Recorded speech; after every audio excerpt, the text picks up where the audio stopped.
eo amin'ny tontolon'ny diplomasia kosa dia nanolotra ny taratasy dika mitovy manendry azy. Teny anivo ny ministeran'ny raham-bahiny io hariva io ny maso vaovao ny Danemarka miasa sy monina eto Madagasikara nanantona ary nijery akaiky ny zava-nisy teny toerana Claude Arasolson sy Mamy Rasoanaivo.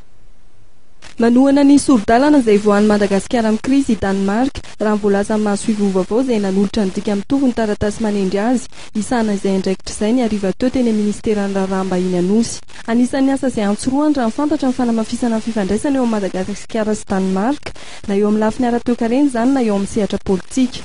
What we are doing currently is to support the Madagascar authorities in carrying out the roadmap.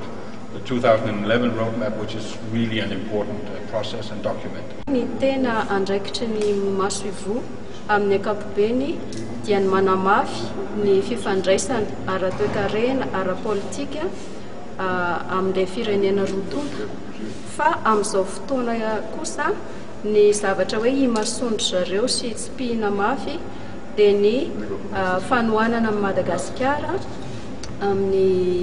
amin'ny fanarahana ny tondrozotra. Manaraka izany di Danemark dia anisan'ny mpikambana ao amin'ny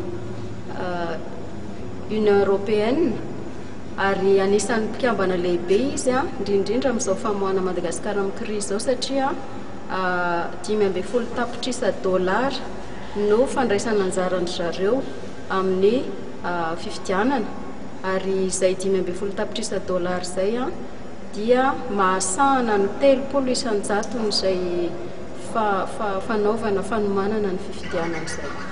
Raha androany no nanolotra ny dika mitovy ny taratasy manendry azy tamin'ny ministry ny raham-bahiny Pero Rajaonarively tsy maso ivoan'ny Danemarka ity dia fantatra fa raha piso kosa milionany amin'ny filohan'ny tetezamita.